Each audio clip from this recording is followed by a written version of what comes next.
Hi there, guys, and welcome to Long Live Play, Episode 9. This is a podcast where we love to explain our love-hate relationship with PlayStation. I'm, of course, your host, Efocutioner, and welcome back. Hope you guys enjoyed last week's episodes. Very nice, Hope you enjoyed the thumbnail, too. I was very proud of it. Got my little GQ Kratos on. And I know after this, and I get done editing, I'm going to be streaming some God of War. So I'm going to be playing some God of War, so I'm really looking forward to see if this thing really lives up to the hype, because I've been hearing people are like crying and saying like this renewed their spirit into gaming. So my gosh, this must be a revolutionary thing. So hopefully I have a revelation myself after playing God of War. So, but now that I got that crap out the way, let's get into something that I know Michael enjoys, and that's the news. So for Michael, let us begin. Insomniac! Of course, Insomniac has a new Spider-Man game coming out on PS4. And guess what Insomniac is also doing at the same time? It seems to be that Marvel Spider-Man is teaming up with Titan Books to produce a novel that depicts the events leading into the new game's story. And it's entitled Spider-Man Hostile Takeover. It's almost like Spider-Man's having trouble with the stock market. No, but it tells the story of the Kingpin's rise to power. And it's set to feature a number of Spider-Man's enemies. Let me go into a little bit of the synopsis of it. So it says, leading directly into the beginning of the game, Marvel's Spider-Man Hostile Takeover features some of Spidey's most famous friends and foes, including the Shocker, Echo, Bloody Spider, and J. Jonah Jameson. Yo, that is definitely his number one enemy right there. Damn you, Jameson. It also is going to be featuring Mary J. Watson, and of course, the main villain, the boss of all bosses, J. Jonah Jameson. I mean, the Kingpin, Wilson Fisk. The story will be written by author David Liss, and the book is set to release August 21st, a couple of weeks before the main event, Katie.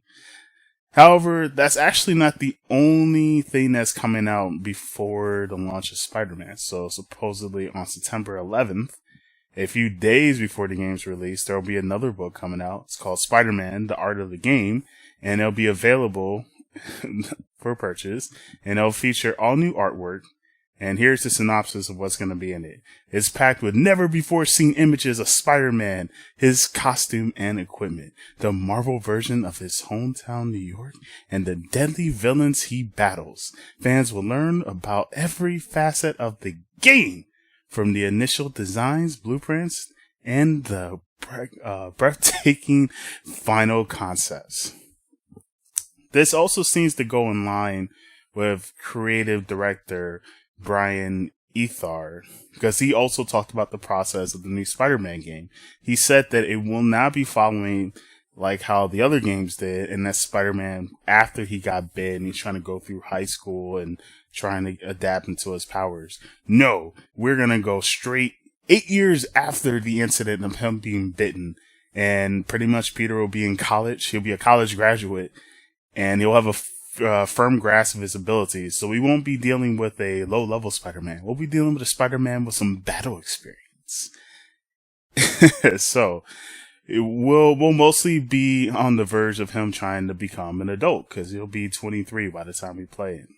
And here's the synopsis of what he said. Creative director Brian Ethar said. He said he's on the verge of becoming an adult, and he's dealing with a lot of things. Student loans, trying to start a career, struggling with money, any number of things, Ethar says. So, for those looking forward to the new Spider-Man, you have a new comic coming out August 21st, which will be detailing the prequel of the game. And then if you're really interested in all the art and aspects of the game, you can also buy Spider-Man, The Art of the Game, which will come out September 11th. Now, let's go straight into some EA news. And yes, this one's going to be quite surprising, because it goes into Battlefront 2 with a dash of an anthem. So this is going to be quite a full one.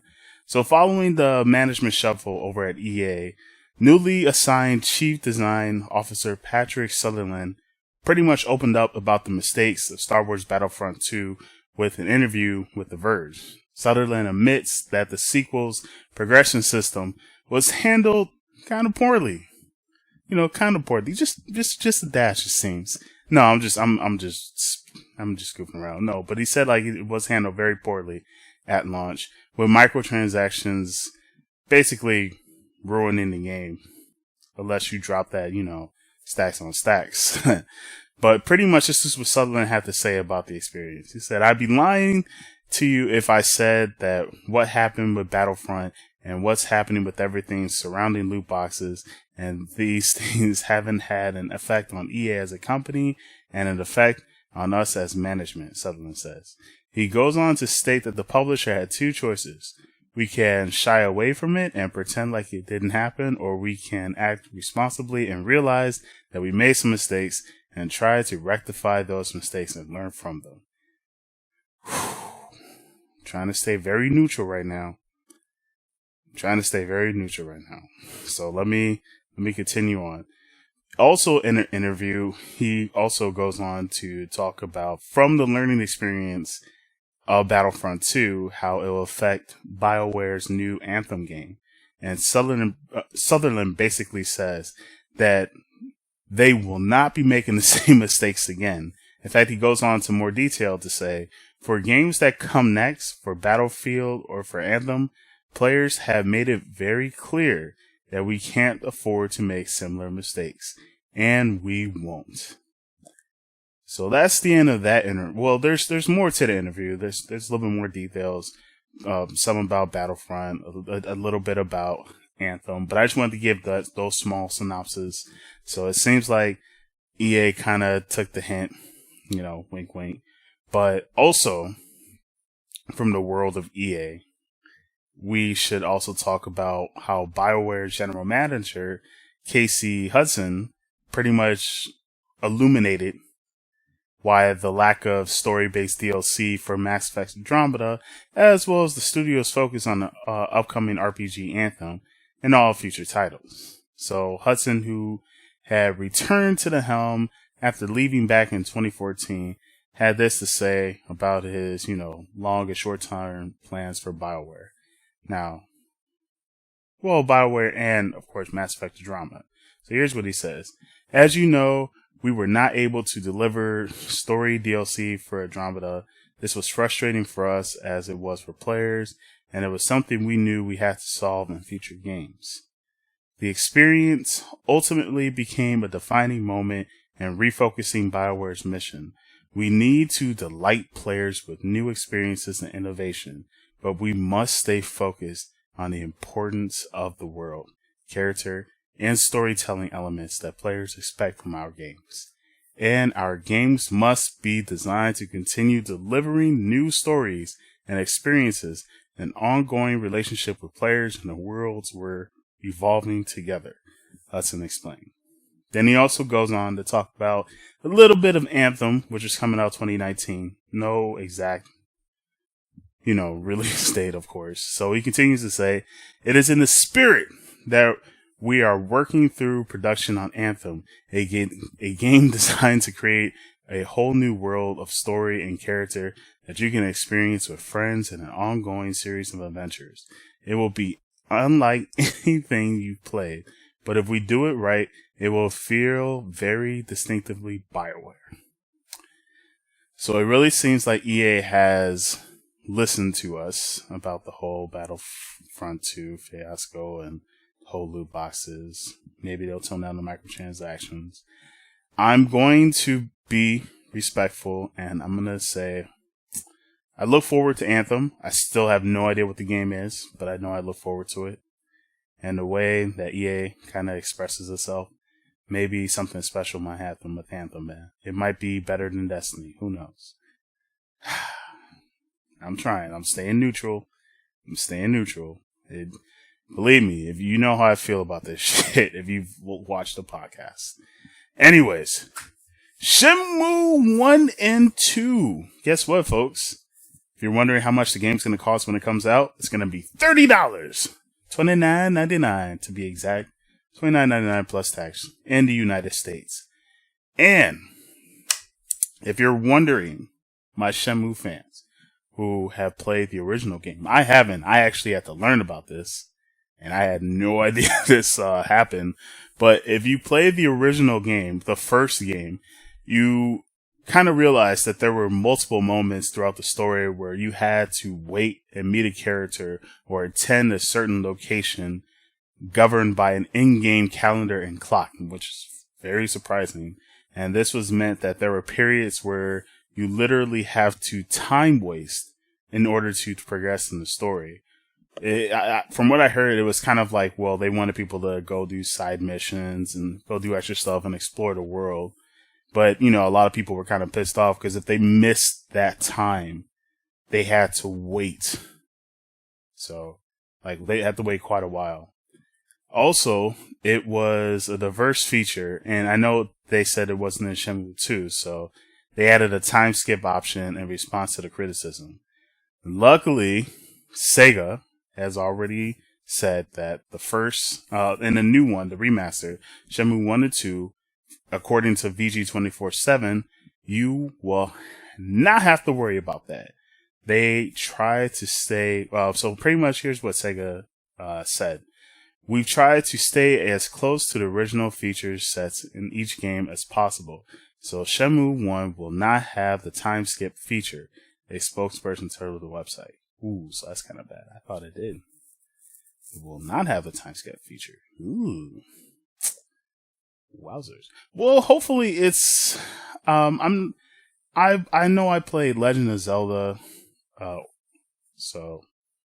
Majora's Mask. I have a hard time pronouncing that, but I know that also has like the time-based feature and stuff, and I know Final Fantasy Lightning Returns has that time-based thing too, so hopefully what Sega does instead, where there's no time skip in Shenmue 1, it's just like when that time happens, the character is just there and he stays there for a couple of weeks or so and then he'll disappear. So hopefully it's like that instead of like, you know, he shows up only for that one day, stays for an hour, then he's gone, then you have to wait a while. So sorry guys, no time skip feature, but at least you know the game is $30, you know, $29.99 if you're in the US.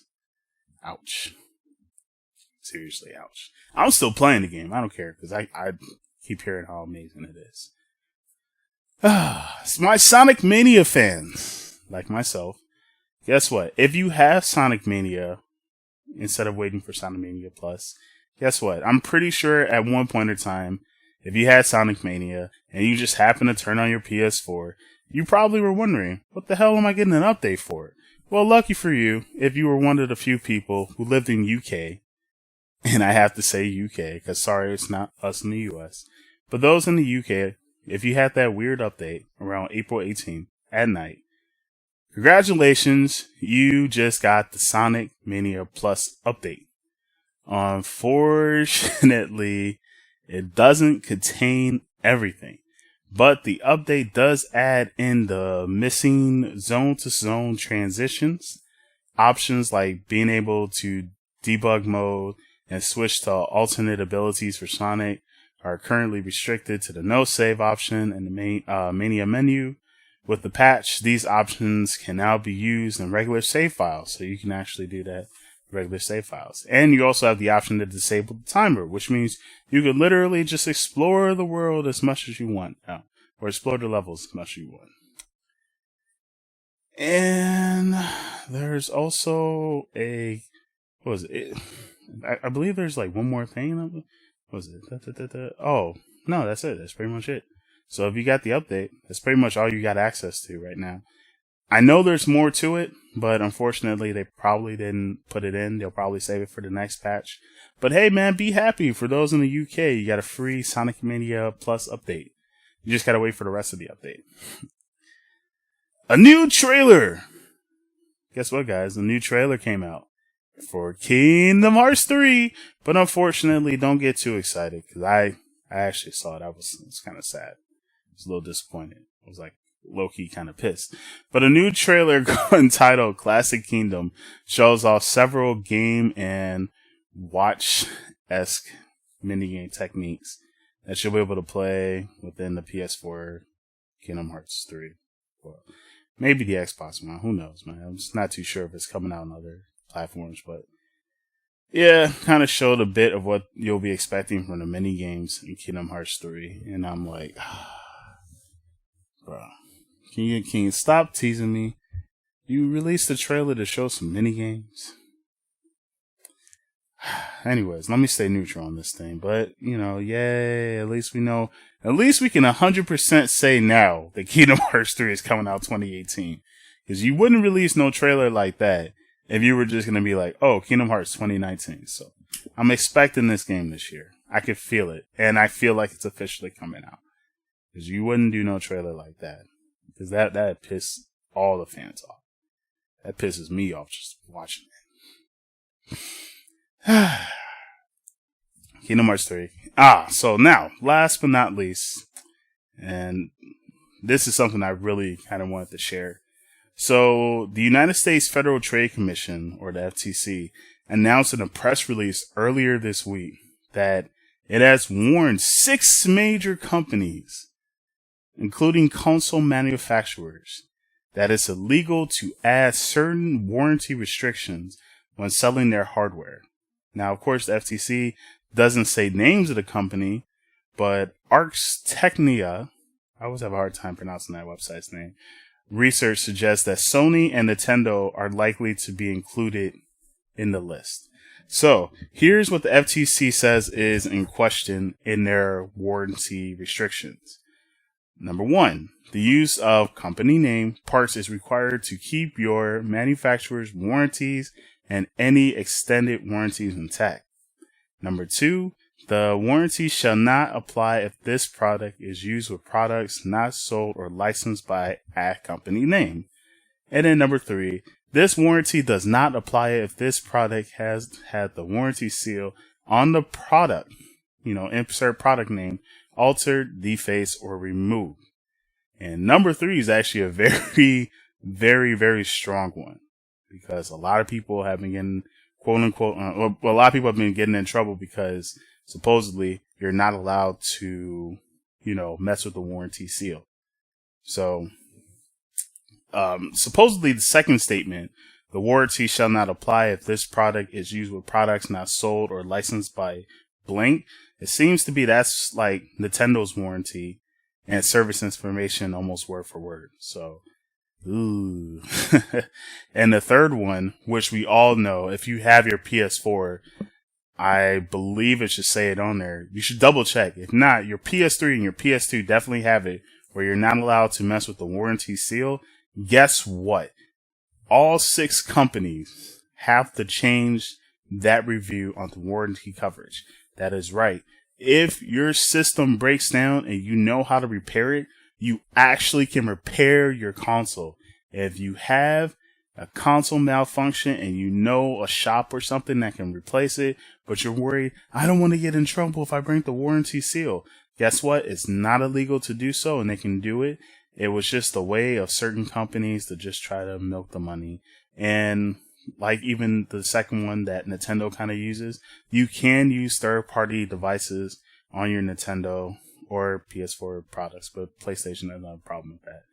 But you can do that with Nintendo, and you won't get in trouble. So I feel like that was just something I had to share, because I know a lot of people have been worried about modding their consoles and stuff, and they're like, I don't want to get in trouble or be illegal. It's not illegal. You're fine. The FTC pretty much states that all that's got to change. So needn't worry. Very important news to hear. So for my modders out there, mod away. Can't nothing stop you. Don't let nothing hold you down. And now it's time to get into the laying hands portion of the show. Capcom has pretty much announced a new character in Street Fighter V. Like, I really don't give a Falke, but the third character is called Falke. And she's the third character coming out for the season 3 of the game. Supposedly, she's an alternate clone of M. Bison. Let me give you a little bit of her backstory. So Falke was built to be an alternative clone for M. Bison. She was heavily experimented on by Shadowloo and was forced to train day in, day out to achieve perfection. Falke has the unique ability to infuse psycho power into objects and release it through them, mainly through her staff. Sort of like a certain KOF character, right? Or Venom. Or, or like Billy or Venom. KOF Guilty Gear. Anyways, she named the staff Harmony. Years of harsh training went by, causing Falke to spiral deep into despair, wishing for it to all end. Gosh, I understand how she feels. Finally, Egg came to her rescue, and they both were able to escape Shadowloo. Now the two have a sibling-like bond and are searching for others like them in need for help. She's the third character that came out this season. She should be out Tuesday if you're watching this before Tuesday. If not, if you're watching it after, she's out now. And if you're wondering how much she would cost by herself, she's $5.99 by herself if you want to buy her digitally, or $100,000 fight money if you're still playing Street Fighter V, or if you have this Season 3 character pass. There you go. And if you're interested in buying the Season 3 character pass, $29.99. It gives you her battle costumes, just the battle costume, only the one costume, and only 7 colors. And by the way, there are 12. So, yay. Arc System has finally released a new batch of playable characters for BlazBlue Cross Tag Battle. And the first character is Hakumun from BlazBlue, Batista from Under Ninth in Birth, and Naoto Shigarage from Persona 4 Arena. These 3 characters will be added to the DLC pack. If you are interested in or curious about the DLC pack, you can either buy the digital edition where you can get it, or you can buy the digital pack, separately. It'll give you the 18 DLC characters in game.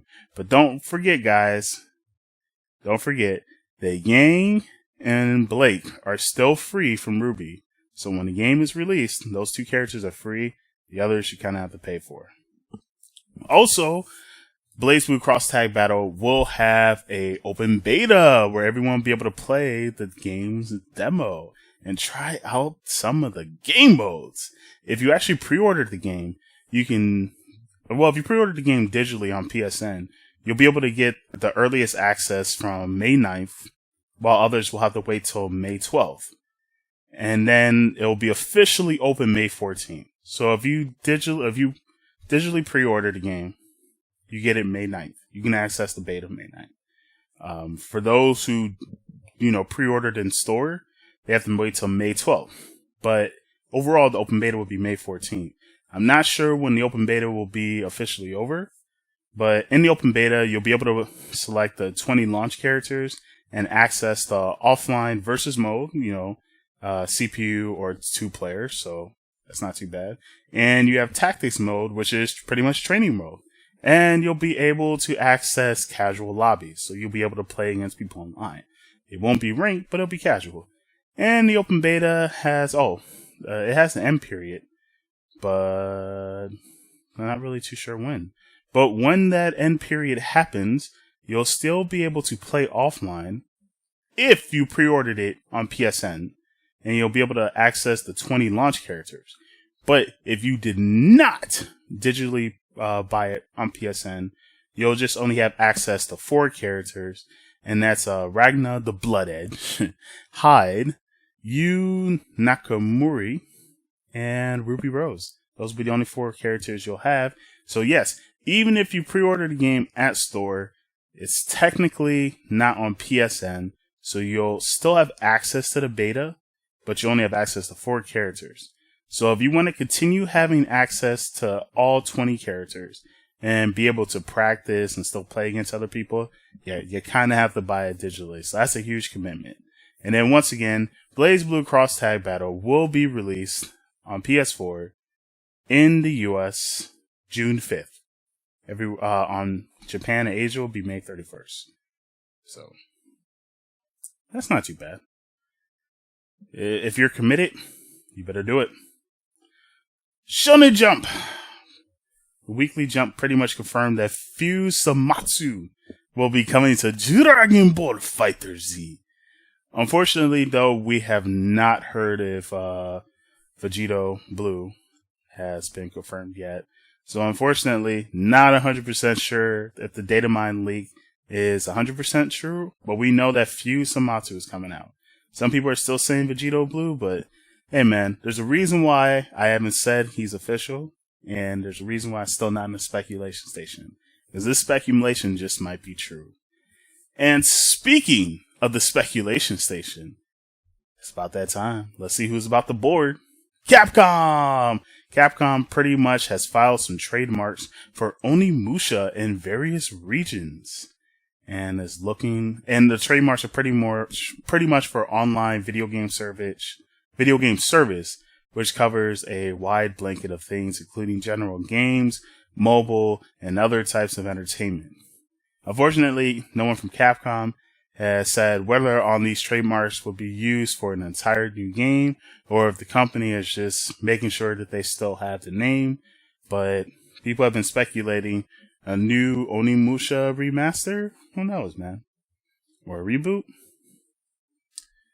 Only one can tell, man. But hey, it's one speculation that the Onimusha fans are speculating like crazy. Also, in the speculation station, for those who have played Yakuza 6, Sega has conducted a interesting survey after seeing how successful Yakuza 6 has done in here in the US. It's done pretty well. It's made some money that I think Sega was just kind of surprised and made.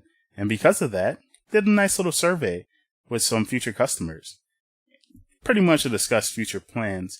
And if you completed the survey, towards the end, participants were asked, while no localization has been announced at this time, how interested are you in the Fist of the North Star game created by developers of Yakuza? That's right, folks. Fist of the North Star, which was already released in Japan earlier this year by the team who made the popular Yakuza series. Is there a possibility that Fist of the North Star will be coming out here to the West, to the US? Who knows, man? But that's another thing that's being speculated like crazy. And I kind of would love to play that game. So hopefully this speculation definitely goes out the station. I'm really hoping on that. And last but not least, Pete Hines, Bethesda Softworks Senior Vice President of Marketing, has pretty much did an interview with DualShockers, and he's discussed plans for E3 2018 and what fans should expect from the famed company. And to everyone's surprise, he may have dropped a dash, a tiny little snippet of hint, a clue, a super, super dark blues clue that's bloody as hell about Doom. Here's pretty much what Pete Hines said in the interview. I couldn't give you any guesses as to what we're going to announce and when those games will be out. But I will say we have a lot of new stuff to talk about at E3. Whether or not folks realize it, this is the hell on earth time for us with E3. We are in the midst of so much planning and work for all that content, but I'm really excited, Hines explained. Now, if you were listening to what I said, I pretty much gave a dash of the blues clue, or should I say the bloody clue. So, for those that are unfamiliar, especially myself, I had to look this up because I was kind of surprised. I'm a fan of the new Doom game, but not the original. So, for those that, are fans of Doom, or at least played 1994's Doom 2, Hell on Earth, he also said, and quote, let's go back to Hines, what he said, whether or not folks realize it, this is the hell on earth time for us with E3. Doom 2 was also called Hell on Earth, which launched on PC before making its way to various consoles over the years. Now, could that mean that there is a sequel to Doom? We may have to wait until E3 to find out about that special news.